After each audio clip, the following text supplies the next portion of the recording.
Hello, so today's going to be a little bit of an interesting one. This is going to be an OLAF game that I played today while offline. I'm still quite sick, so the streams haven't returned just yet, but I'm still going to try and keep up my daily uploads so that I don't break that little pattern that I have going for me. Of course, my audio levels might be a little bit lower. That's just because my voice might be a little bit lower because still have a sore throat and all of that going on. But anyways, this is going to be a OLAF game. I'm going to end up playing around Hunters and Frost. It's not going to be like the typical Frost variation that you normally see. And I'll kind of talk I'll talk through my thought process of why I went towards OLAF, why I'm playing OLAF. You'll hear a lot, especially from me. I just did the patch review yesterday. I was talking a lot about how I didn't like Callista Rakan. I don't really like Varus, and these are like the very dominant comps in the current patch. While they are very dominant, the patch does allow for really straightforward play if you get a really strong 2-1 augment. So there's a lot of 2-1 augments that if you just know that they're really good, you can just take them, commit towards one line, and you'll probably be able to play for a top 4 pretty easily. So in this case, you'll see that I'm going to hit one of the frost related augments, so that allows me to kind of tunnel vision my way to say that, okay, I guess I'm just going to play frost, because the alternatives are I'm just going to open into playing some sort of Callista line or some sort of Varus line. So we start the game off. I have a Zoe too, so I'm thinking about taking Magic Wand. Combat Manager is pretty good in a lot of different comps as well. But I roll it because I was originally thinking I'll just take Magic Wand and I'll just play towards like Arise/Zoe from the start, or maybe Portal, something like that. I scout around to see if anybody's playing anything in particular, and I find any Frost in particular, and I find Winter is coming, so I just take Winter is coming. Winter is coming is actually getting nerfed in the upcoming patch, so the wolf, I don't know if the wolf's getting like a lot of nerfs, but like the item at least is getting changed to just like a chainmail or something like that. So Winters are coming is getting a little bit nerfed. This is one of like the better performing augments if you look at the stats. We'll go through it really fast right here. Where is it? Sorry, my things. If you go like Winter is coming, you'll see that it does really well. It averages like a 4.1. Typically anything that's above a 4.5 is really good. The closer something is to like a 4, it's just really broken. So this augment is very good. You have a very good chance of top 4ing, and a lot of times you're just playing towards OLAF and you're just playing towards vertical frost. Now the problem with Winter is coming is that in order to play frost, a lot of times you wanted vertical frost. If you don't know what Winter is coming is, also I'll go back 1 second. I'll explain it right here. So let me just hover it for you guys. Frost trait grants one placeable Frost Wolf that has a Protector's Vow, and the Frost Wolf gains attack speed as well as 150 health per Frost tier. What does that mean? That means if you're playing vertical frost, each frost tier is like 3 frost, then 5 frost, then 7 frost. Those are your frost tiers, and 9 frost. So when you play Winter is coming, you always want to play towards vertical frost. If you look at frost, the only one, like 9 frost and 7 frost are minus delta, and then 5 frost and 3 frost are really plus delta. The only time that 3 frost is better is in certain niche line situations, but you always want to play as vertical frost as possible. So if you don't have, if you're not hitting 7 frost in the game, you're probably going to run into a really big problem. Now that makes this inherently very risky as well as very forcing, because if you count the amount of frost units, there are exactly 7 frost units. So what ends up happening a lot of the time is that you're locked by having to find a Diana, and as well as having to find an OLAF. Not being able to find a Diana could often send you bot 4 very easily. It can make your game very difficult. So whenever you take Winter is coming, a lot of times you'll take Winter is coming after you already have a Frost emblem. A Frost emblem makes it so you don't have to play the Diana, and you can play a line that's a lot of times like the old line was something like this. You would play Nasus for synergy with Swain for a Preserver front line, then Varus Hui as your back line, and then you would put the Frost emblem on the Varus, right? Instead of the Varus, you can also play Smolder, basically another blaster to synergize with the Hui. But a lot of times your board looks something like this, and then eventually you would swap out the Warwick for a Diana. But this is with a Frost +1. It's with a Frost emblem. If you do not have the Frost emblem, then you run into a problem where you don't hit 7 Frost. Now, we're going to go back to the game, because I'm just giving you like a very rough idea, and we'll come back and we'll talk about items and stuff like that throughout the video. This guy's one guy's board that I really wanted to talk about. So I'm actually going to go back just a little bit in this VOD because I was trying to time it perfectly to get back in time here. So this guy took Vanguards, Shields Up. Shields Up is something that I'll show in the stats in a second. But Shields Up, it performs very, very well. And it's shockingly good. I thought Shields Up was something you only took with Warwick reroll, which I think is the case, but this guy is in such an insane spot. If you look at his board, I'll pause it for a second. That's a Rumble 2. This guy has a Rumble 2, a Blitzcrank 2, and a Warwick 2. He has like every low-cost Vanguard has been upgraded. Look at it. It's Warwick 2, Rumble 2, Blitzcrank 2. This guy is high rolling so much. Like, it'd be insane if he doesn't win the lobby. But I just want to point out how good his opener is, because we'll probably talk about it a little bit later, just based on the line that he takes. So for me at least, I know that I'm playing around Olaf. Now, what you didn't maybe see because of the way I cut the VOD is at the beginning of this video, there was a really key point of why I decided to take Winter is Coming. And it's something that you really should note, especially if you're trying to learn the game. Remember I was saying it's really bad if you don't have 7 Frost. It's very risky. You can still get a top 4 with 5 Frost. You can even get a first with 5 Frost with Winter is Coming. But if you want to guarantee a top 4, a lot of times you're going to want to aim for 7 Frost. In this game, it is Champions Conference. That is the global portal that we're playing with. What that means is that every stage, whatever the most amount of emblems that you have in, or whatever the highest trait you have in, you will get a copy of that unit. Right? So I am guaranteed to hit an Olaf, and I am guaranteed, if I live long enough, to get a Diana. So in this specific galaxy, I don't necessarily need a Frost emblem, because if I make it to level 9, I'll be able to fit in 7 Frost for free anyways. I just have to play a Warwick with the Diana. So I will be able to make it to 7 Frost, because I will get a Diana for free. It does not matter how many Dianas are bought out of the pool. It doesn't matter how much gold I have to roll on level 9. None of that matters. I don't need to high roll. I will get a guaranteed Olaf, and I will get a guaranteed Diana, because the galaxy is going to give me a unit of the particular trait that I have. That is part of the reason why I took Winter is Coming. And it's part of the reason, because usually I try and do the least risky strategy. I try and be not super risky. I don't like to just blindly say, good Augment 2-1, close my eyes, click.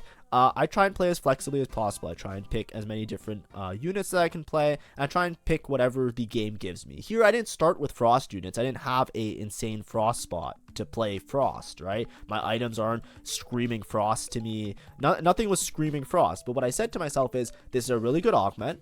I know that I need to hit 7 Frost eventually, but I also will get a free copy of Olaf and a free copy of Diana eventually. So I will be able to hit 7 Frost no matter what. That is a very, very important note that I want to make very clear to everybody watching, because, you know, it might seem counterintuitive, but there is hope at the end. So that's why it's a very good Augment to take in this case. It's still a good Augment to take most of the time. Just know that, you know, whenever you're playing towards 1 or 2 units as an out, there's a good chance that you might low roll and then you just lose the game on the spot. And it doesn't matter how good the Augment is, because if you roll on level 8 and you don't find a single copy of Olaf, you might just lose anyways. Or if you don't find a single copy of Diana, you might lose anyways. Here I use the magnetic remover on this turn, and then I'm just trying to remover it. Now, there's another thing that I should note. Just the way this game is working out. Excuse me. It's a little bit of a weird lobby. I think it's just people that are fed up with the patch, so everybody's just trying to play something weird instead of just like playing towards Callista. Usually, like, whenever you play these other niche lines, it's better. They're really good because you're usually uncontested on your units. The guy who's playing Vanguards, I think, is going to end up playing towards Olaf. So it's just something that I wanted to point out. So one of the best augments right now, aside, like, I know I showed Winter is Coming, but the Shields Up, which is this augment right here, you'll see that it averages really well. And if you look at the units, you'll see that it does really well with Olaf. So you might look at that and think to yourself, wow, so like Shields Up, Olaf player and Diana player, it's obviously like a thing, right? Yes and no. The Olaf is a very high roll aspect of the Shields Up. If you didn't know, Shields Up is a Warwick reroll thing, right? If you look at the items and you look at the best item for it, it's Corrupt Vampiric Scepter. If you don't know, Warwick Reroll with Corrupt Vampiric Scepter is like an easy like top 2, top 3 a lot of the time. It's very, very broken. But even without Corrupt Vampiric Scepter, with general items, a lot of times shield up into 6 Vanguard Warwick reroll is really strong. And then in order to cap out your board, you typically play the other 6 Vanguards. You get a lot of value for shields up. And then after that, you play Vertical Frost to try and hit as many Frost as possible. So as you can see, 5 Frost is like giga high roll. 3 Frost is really good because obviously if you're playing 6 Vanguard, that's going to take up much of your spot. You can play 3 Frost, 6 Vanguard on level 8, so that's going to be really high placing. 5 Frost is like very high roll. That's usually like you make it all the way to like level 10 or some shit and you're just winning the game. That's why it's really, really low delta. And then 7 Frost is like very niche. It's like, you know, that's why like 5 Frost says that it's better than 7 Frost. It's just like 5 Frost is more towards playing the Warwick reroll line. The guy that's there is so high roll that I don't think he's playing Warwick reroll, so I'm actually curious to see how it plays out, which we will talk about when we get there. I just want to point it out early that I already know that there's at least one other person that's probably going to buy Olaf's. I don't know how to play it without Warwick reroll. He's so far ahead that he's not really angling towards Warwick reroll. The guy that I'm talking about is the guy that's in first place right now, with 100 HP. Basically just started with so many Vanguards that his board is just illegal. It's like so far ahead of everybody else. Now, in this case, I took Combat Manager as my silver augment.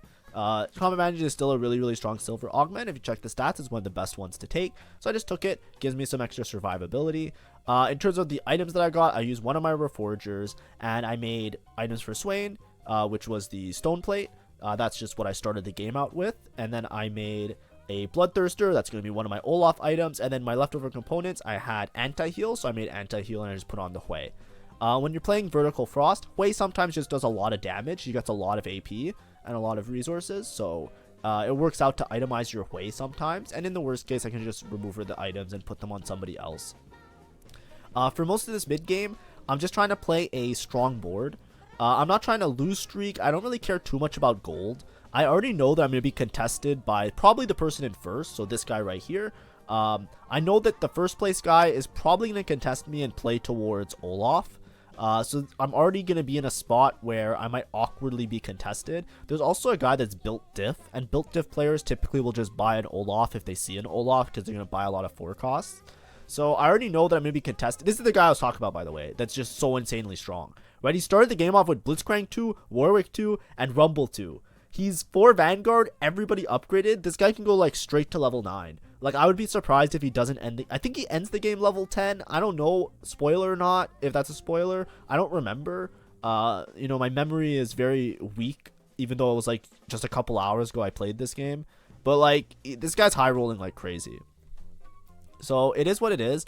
I have a sneaking suspicion that he's probably going to either play towards Vanguards with Blasters, where he's going to hold a Varus. That's what I hope he plays. But there is a good chance, just by me knowing the stats, that he might play around Olaf.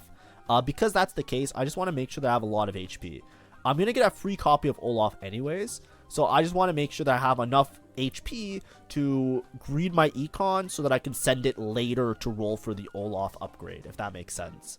I don't want to necessarily, like, you know, I'm not setting up for a level 8 roll down because I'm going to get a copy of Diana. So I want to try and do like kind of like a pseudo fast 9, right? Because I know that if I knew that I was uncontested Olaf, like if I look and nobody else is playing Olaf, then I will just send it on level 8 and try and find Olaf 2 as early as possible. If I don't see myself being uncontested and it's a little bit risky for me to find my Olaf 2 on level 8, then I'm probably just going to sit and try and make it to level 9, because then I can at least fit in 7 Frost, and then once some people die, then I can roll for my Olaf 2 and try and play for placements. That's kind of how these lines work. Olaf is stable enough at 1 star to like kind of get stuff done, especially with the especially with Vertical Frost, and especially with Winter is Coming. Because I'm basically up like a whole unit on my board in all of these fights. There's a lot of high rollers around. Like this guy, for example, just has a Rise. I understand that like Rise isn't that strong, but you know, in a mid-game 3-5, when a lot of people have unupgraded units like myself, he has Mordekaiser 2 and what's it called? and Rise. Also, I just want to point out, you see this guy's Mordekaiser 2, how hard it was to kill the Mordekaiser 2. In my video of the review, I'm gonna say it because it's just so tilting to me. I've not had a good week. And then the first thing I see when I make a video about the thing, it's like I say to myself, hey, Mordekaiser's been really strong all set. I don't know why they're buffing Mordekaiser. I get like a fucking psychopath that gives me a 7-paragraph essay in the YouTube comments about how they don't like how the fuck I was talking about the patch. It's like, bro, there's people on this website that are convicted criminals. There's people that are unconvicted criminals. Like, go harass one of them. Like, what are we doing? Like, it's an instant ban, right? I don't care about people sharing their opinions. I don't care about criticisms and stuff. But if you're gonna be like a psychopath and write me like a 7-paragraph essay that's just completely unjustified, like, get the fuck out of here. Like, holy shit. Like, if you look at this game and you've played, like, I've played 350 games. If you've played 350 games and you do not think Mordekaiser is a strong frontline unit, that's on you. That's a problem between the ears. You know what I mean? Like, I don't know how else to phrase it. Like, I was not even saying a hot take in my patch review. I was saying a very lukewarm take. It was not like I was parroting some other person's opinion. I was like, hey, I've played this game a lot, and I think Mordekaiser's really strong. I think Vex was really strong. I think mages are really strong. I think that Jinx and Wukong were also very strong. And then, like, the guy was also ranting. Like, also, you can skip this if you don't want to hear me. But the guy was also ranting about how, like, I'm complaining about Varus. And, like, nobody complained about Varus before because nobody played Varus. Bitch, I played Varus when Syndra was meta. I have one of the oldest Varus videos out of all the fucking TFT community. Like, who are you talking to? Like, what are you talking about? I played Varus before, like, anybody clicked the unit. I made Varus videos. Like, what are you talking about? Like, you're literally, like, screaming at the wrong person. Anyways, that guy's banned, so we'll never have to see him again. But just know, if you think any of those opinions of me, speak them now so that I can just ban your asses as well. Straight up. I'm down, okay? I don't care anymore. Here's a really fun combo, by the way. If you're from the Ornn Artifact videos, or if you watch the Ornn Artifact videos, this is where the game gets kind of wacky. So, as you can see, the game's already, like, kind of like, you know, like, who knows what's going to happen here. There's a lot of, like, interesting things that could happen. Because it's TFT. But if you look at this one, check this out, right? I'm at a level here. And then, there's going to be a prismatic orb drop. I just want to make sure that I properly explain the thought process here and what I mean, what I'm doing, just so you guys understand exactly what's going on. So let's see. We're going to go here. And yeah, prismatic orb. Now, if you don't know, a prismatic orb can drop multiple different things. So there's a lot of things. As soon as I see prismatic orb here, I look at this lobby that I'm not particularly high roll in, and I'm very stressed because there's a lot of prismatic orb drops that can absolutely fuck up the game really, really badly for me. So hopefully I get items. That's what I want the most here. And I kind of luck out that I get items. So watch, you'll see. I get 2 Ornn artifacts. Now, the first Ornn artifact I take, basically I'm just looking for Olaf items here. I already made a Bloodthirster. Corrupt Vampiric Scepter is quite good on Olaf, by the way. I think Wit's End also sometimes works well on Olaf, but I think that's very situational.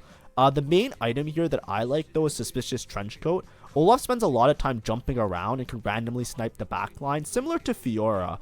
He can just get like into these awkward spots where he just kills a bunch of units. So Suspicious Trenchcoat is really good on certain melee units because not only does it de-aggro, right? When Suspicious Trenchcoat pops, it de-aggros, so that's really good for Olaf. It also splits them into 3. Suspicious Trenchcoat also with a second Ornn artifact, because I know that I have 2 Ornn artifacts here, could set up for like a really giga insane combination. So here I have 2 options. I have Zonya's or Prowler's Claw. Prowler's Claw is pretty good on Olaf, I think. It's not like the greatest, but it's alright. But the main one here that's a really good Ornn artifact combo is Zonya's with Trenchcoat. So if you don't know, I'll point it out after. This is actually really saving for me because like Prismatic Orb could, like, I actually high rolled my Prismatic Orb, so I'm actually in a good spot, right? Comparatively to like the rest of the lobby, I feel like, okay, my spot is fine now. Basically, you put Zhonya's with Suspicious Trenchcoat. What happens is the Zhonya's will proc. Once the Zhonya's procs, the Suspicious Trenchcoat will proc. Then it will reset the Zhonya's, so you can actually play another Zhonya's. Now, here's the other part that I don't understand. So this guy here, why does he have a bunch of Olafs on his board? It seems like I'm going to be multi-way contested for Olaf. So it's like I said, this is why you usually don't want to play something like Winter is Coming unless you know that you have a really good spot. Because, you know, you just run into these situations where like randomly the whole lobby starts buying Olafs. It's kind of like the fallacy of like everybody's like, oh, surely there's going to be lots of Karma players, surely there's gonna be lots of Varus and Callista players, so I'll just play towards Olaf. And then all of a sudden, like the whole lobby's playing towards Olaf, and then the one Karma player just wins, the one Callista player wins for free. But anyways, here I just want combat. I think that my board is really strong. Olaf 1 with the Suspicious Trenchcoat Zhonya should be able to carry me to level 9. I might roll a little bit here just to see if I can upgrade my board. I just take Keepers because I'm too scared to roll for a better combat. So I'm probably just going to level to 8. I'm going to roll slightly just in case I high roll a little bit. And then I'm going to save up all my gold and try and make it to level 9. That's the thought process that I have going for me. I could just save up my gold right now, but my board is not that upgraded. So I would like to roll a little bit, just see if I hit anything. Maybe roll till 10 gold and then sell the rest of my board and then figure it out. So that's what I'm doing here. Of course, you know, it's not necessarily the greatest thing. And then when we scout the rest of the people, I don't think I properly scouted yet, but I still haven't scouted for the Prismatic Orb drops. If you don't know, a Prismatic Orb can drop 2 champion duplicators. So it can make it very easy for somebody to randomly just hit a 3-star 4 cost. Especially in champion delivery, like where they already get a copy of one. It's very, very risky. So I have to scout out to see if anybody is in some sort of like awkward game-winning spot. When you see somebody is in like a game-winning spot, the best thing you can always do is preserve HP. Because if someone wins the game for free, let's say somebody just like hits like, I don't know, 10 whatever, 20 whatever. Let's say that like they have the highest, like they hit like either a Giga Vertical trait or they have some sort of like insane 3-star 4 cost. The only people that are gonna get your placements, the only way you can get your placements is if you have HP. That's like the main thought process that you should have. You shouldn't try and overgreed because you're not gonna outcap them. You're not gonna get first when somebody has like Exodia and they're just waiting to top deck Exodia, right? If you see somebody has 4 pieces of Exodia in their hand and they're just looking for the last piece of Exodia, you shouldn't be saying, well, I'm going to play for first here. What you should do is you should say, I'm going to make sure that I have the most HP, because if I have the most HP, I'll live through all these other people. This kind of sucks. So this is like I said, this is the Vanguard player. So the Vanguard player, he's itemizing Varus. So I said, okay, maybe he's playing Varus. But if you look on his bench, he's also holding Olaf. I think he's keeping the option open. He didn't play Warwick reroll. So that whole line is like dead. So I don't know exactly how well it's going to work if he's not playing Varus. He has a Tahm Kench too. So I think he's going to be a little bit more stable than me. But basically he's holding Varus and he's holding Olaf and he's holding a Diana. So the chances are he's going to just pivot to Olaf if he hits the Olaf before me. He's level 850 gold. He's win streaking the whole game. He has more HP than me. So like I said, I'm probably going to be contested on Olaf for much of this game. And we also saw some of the other people's boards when we were playing them that they also had Olafs. So Olaf is very hotly contested in this lobby out of nowhere. So it's very unfortunate. As you can see, that guy just instantly just took the Olaf. He probably just wanted Cloak, to be honest, but I don't even get the Olaf on Carousel. If you don't have a lot to roll for, right, I'm not even Olaf paired. I have 1 copy of Olaf. This guy's holding an Olaf. Remember what I said, built diff, a lot of times they'll just play Olaf because you find it. And then that guy, this is the part that really sucks, by the way. There's one guy, I don't know if you saw it. I think I noticed it, and I'll look at it again in a second. Here I'm just going to itemize the Hui. I know Last Whisper isn't a good Hui item, but Hui does hit multiple units, so he'll spread the Last Whisper a little bit. And it's good to stack items on the same unit because you just get more value. This guy, he has 5 copies of Karma, and he has 2 champion duplicators. So that guy's going for Karma 3. If that guy's going for Karma 3, we're just going to try and preserve as much HP as possible. We're going to make sure that we make it to level 9. That way we can play 4 Hunter, 4 Frost. Right now my board isn't very efficient, because a lot of my units are kind of useless, right? If you think about my Frost units, none of them are really doing all that much, besides my Olaf. And then I don't have a dual carry set up really well because this Hui doesn't have proper Hui items. I don't have a proper tank set up because I just have this Swain without any extra synergies. And I also don't have a proper secondary hunter carry. Whenever you're playing vertical hunter, it always works out better if you're playing Jinx reroll or Kog'Maw reroll. Because when you're playing Jinx or Kog'Maw reroll, then you can itemize the Olaf late game, but then early game you still have one of the other hunters that can make a lot of use of the hunter trait. But either way, because it's just the Olaf show right now, I'm basically making my whole board support the Olaf. I'm making my whole board have the what's it called? I'm making my whole board give shielding from the keepers to the Olaf, and then at the same time I'm also making it so that the Olaf has 4 hunter and 5 frost just to synergize. And like I said, because I have winter is coming, I want to play towards 7 frost, so I'm just going to try and go level 9. This guy has a Varus 2 and he has an Olaf 2 on bench, so this is the part of the game that's really frustrating to me. I don't understand why everybody's holding extra units on bench. There's another guy that has Olaf 2. There's that guy holding Olaf on bench. That guy's holding Olaf 2 on bench. There's a guy that's going for Karma 3. Right? There's a guy going for Karma 3. Can we take a second to understand that? You should not be holding 4 costs on your bench. Like right now, am I going to hold this Nami on my bench? No. Why am I going to hold Nami on my bench? Because like if you hold these units on your bench, you're just making it easier for the guy to hit his win con. This guy has 6 karmas. He needs to find 1 copy of it. Here I was going to type something. I decided it's not in my best interest to type. I just said, you know what? You can see I'm typing it. There's a guy with 6 karmas. I decided to like not type. I was like, you know what? It's not worth it. Whenever I type in TFT, even if it's like something useful like that, like I'm literally trying to tell the guy like, bro, like not specifically griefing me with the Olafs, but like you shouldn't be holding units on bench if there's a guy that's going for Karma 3, right? You want to make sure that that guy doesn't hit the Karma. But anyways, this guy ended up finding a Karma, and then so it's getting harder and harder to hit that Karma. The guy also went level 9, which is really freaky, because if you have that many Karmas, I don't see why you would go level 9. You would just roll on level 8 to try and find it, but whatever. Anyways, this turn I can go level 9. But that's like a rule of thumb, right? If you see somebody that's like, you know, if you're not actively trying to roll and find karmas to deny that certain person, then what you really want to do is you want to make sure that you are not holding too many 4 costs on your bench, because you're removing them from the pool, so you're making it easier for them to hit. So here I one streak most of that stage. That's just because of the Trenchcoat Zonya's diff. I do expect to lose some of these fights. This guy has an Olaf, and this is what I mean. This guy is who annoys me really deeply. To me, this is what I would call a bad player. This guy has 0 gold, and he's 14 HP. 0 gold, 14 HP, and he has an Olaf too. He's holding an extra Olaf on bench.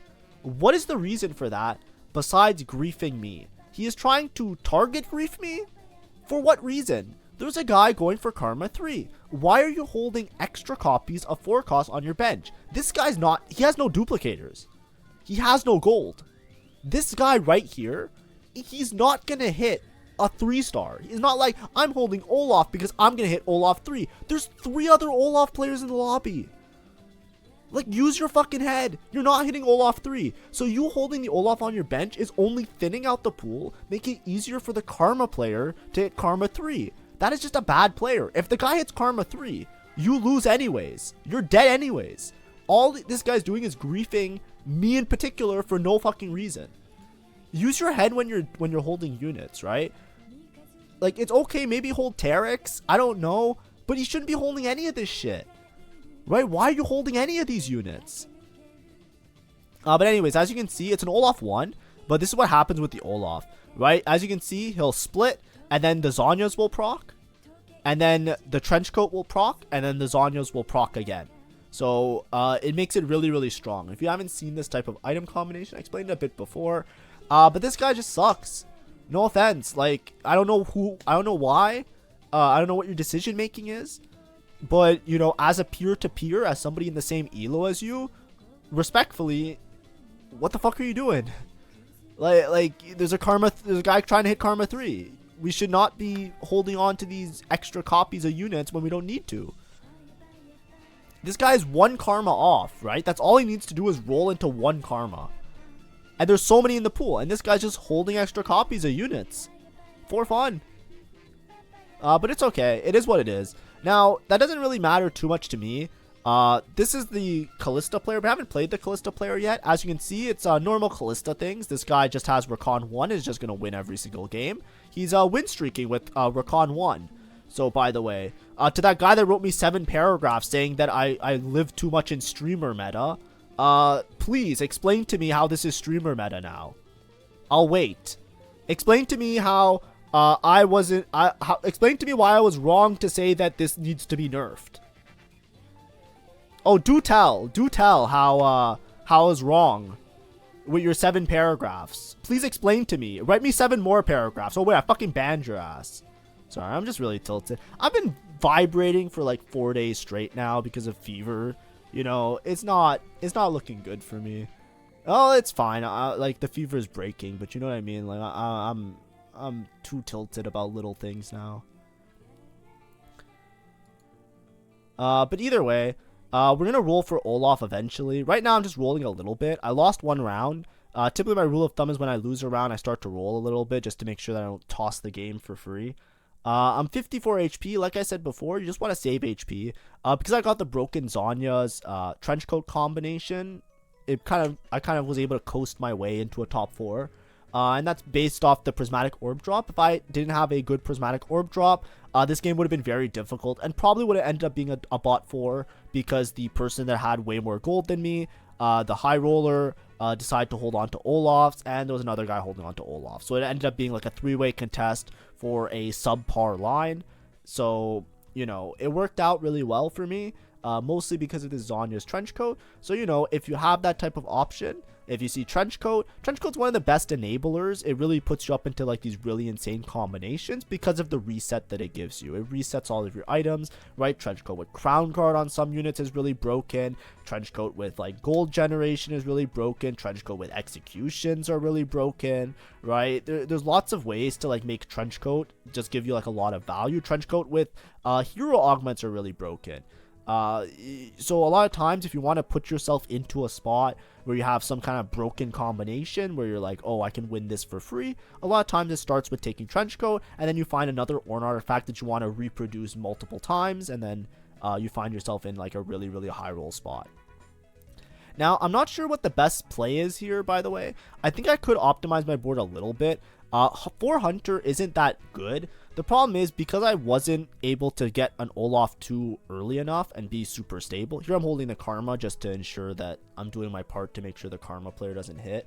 This guy, like I said, he just pivoted into Olaf because he hit Olaf 2 and he didn't hit Varus 2. Or he had Varus 2 and then he sold it to play this variation, which kind of sucks for me.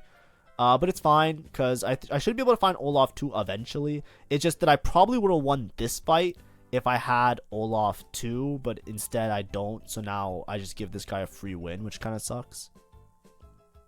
But as you can see, it's pretty close. It's just unfortunate. I just don't have enough damage to chew through this guy, which sucks. Yeah, there's just too much with the vanguards, just too much shielding. It's a little bit difficult for me to chew through everything. And then the guy who's win streaking is just the Callista player. We find the Olaf finally, which is great. What I was going to say is that the best thing that you can do in these situations, you always want to have a dual carry. You want to have multiple units that are both doing damage. You can't just have one unit doing damage all the time. Right now, my whole board is built around this one unit doing damage, right? I'm 7 Frost, 4 Hunter. 4 Hunter isn't that important. The reason 4 Hunter isn't that good is because there's many useless units on my board. Look at this Nomsy, look at this Jinx, for example. They're on the board just for the synergy of 4 Hunter.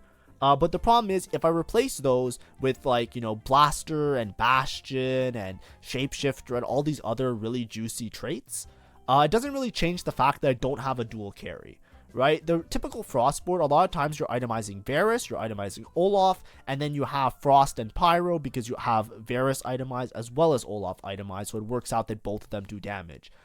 Here, I don't really have good items for anybody besides Olaf.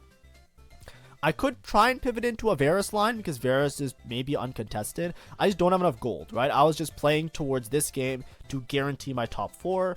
I was very hard contested on OLAF, so I pushed to level 9 to make sure that I kept up with the lobby to be as strong as possible. This guy now, I don't even think he can hit the last Karma. I think they're all gone, right? That guy has 2, I have 1, and that guy has 1. So we successfully made it so that player couldn't hit Karma 3, which I know is a bit unfortunate if you're maybe rooting for the Karma 3 guy to hit Karma 3. In my opinion, it's my best opportunity to get a placement, right? The reason is that if he hits Karma 3, he wins the game for free. And, you know, in all of our perspectives, if he beats us, that's 1 less placement for all of us, right? If that guy hits Karma 3, the chances are I'm going to go 4th instead of going 3rd. Here I get a Diana. I decided to just buy the Artifact Anvil. At this point, I think it's like last turn, I check out this guy's board, he doesn't have it. So I decide that I'm just going to buy the Artifact, try and go for Diana 2, and then I'll just sell the Karma and try and play towards the Diana 2 here. Just roll a little bit. I could have held on to the Karma because I wouldn't have been able to buy the Diana anyways, but it's totally fine. I'm trying to establish this Diana as my secondary carry. I can swap the items off the way and put them on the Diana as well. But, you know, for right now, there's nothing I can really do about that. This is the guy with the 6 Karmas. I used one of his duplicators on a 5 cost, so now, like, the threat is alleviated that he's not going for Karma 3. I'm pretty sure if this guy didn't greed as much, trying to find the Karma 3, he could have even outplaced me, because if he upgraded these 5 costs a little bit sooner, he had a good chance of getting into, like, a game-winning spot. And that's like, you know, that's just, it is what it is. That's just how you never know with these type of crazy games. But as you can see, OLAF 2, I have really good damage now. I'm trying to play for maybe 2nd here. I don't think I ever beat the Fairy player, and unfortunately, I won't beat the guy that was win streaking the whole game with the Vanguard. As you can see, the guy with 14 HP, he's level 10 now. He's level 10. He has multiple Frost units. He has all this shit in. I just buy whatever combat charm I can find, and I'm hoping for the best here, that my Olaf can kind of chew through his units. I still don't have a secondary carry. Once you have a secondary carry, then you can drop out a 4 Hunter. I know 4 Hunter isn't optimal. The problem is I don't have another unit to itemize. My items aren't good for anybody else in this line. Ideally, if I hit Diana 2, I'd be a little bit more happy. Here, I accidentally trapped my Diana, by the way, when I was trying to get Keeper's value. But I tried to put the attack speed onto Olaf. I'm trying my best to have the Olaf do as much work as possible. The problem is, he has Virtue of the Martyr, right? He got a support item. He got this, like, I don't know where he got that from, but maybe he always had it. He has true damage from Zareth, level 10. I won't be able to compete. This guy just high rolled the whole game. Of course, he's going to lose to the Callista player. The Callista player is 70 HP win streaking. That's because nobody chose to play towards Callista this game. And that's what usually happens, right? If there's not a Callista player, you should be the Callista player. That's the way the patch has been. So I end up 3rd here. I think it's a deserved 3rd. I don't think I was playing for much more than 3rd. I don't think I ever beat the Vanguard player. He's just me but stronger, right? He has an Olaf that just does more damage because he has a better setup for it. If I was able to, like, pivot into having a Varus, if I high rolled and hit a Frost emblem as one of my augments, then all of those would have been good for me, and I would have been perfectly great to go through all of that. And I never beat the Callista player, because the Callista player also has Eternal Winter. My Olaf's going to get stuck on the Recon, he's going to freeze up, and the Callista's going to ramp up, and it's going to clear my whole board anyways. It doesn't matter. So the best I was playing for was 2nd. I got 3rd. Maybe I could have managed my Econ a little bit better and fix up some of my late game situation. The problem was that, like, much of this game, the whole lobby felt like there was 4 people that were holding Olafs, and multiple people had Dianas on their board. So, you know, I never really was able to hit, like, the upgraded Frost units to stabilize my board around dual carries or anything like that. And, you know, I maybe could have pivoted and made items for, like, a Varus and, like, itemize a Varus in the back line. But it's just, it's so risky with how little gold I had. I decided to just, like, push level 9 and guarantee my top 4 instead of, like, trying to risk it. Because if I lose too many rounds to, like, for example, like the Karma player, and then the Karma player just hits Karma 3, then it's a very easy bot 4. Anyways, hopefully that was fun and enjoyable. And hopefully I'm better and I can start streaming again tomorrow, so I have a little bit of better content. But yeah, that was just an Olaf game. Winter is coming. Very, very strong Augment. Make sure you try it out, especially if you have a good Frost opener. If you have a good Frost opener and you can play around some upgrades, at least before they nerf it. It's a really nice, fun thing to play if you don't want to play towards like the quote unquote meta comms. But anyways, I'll see you guys around. Bye bye.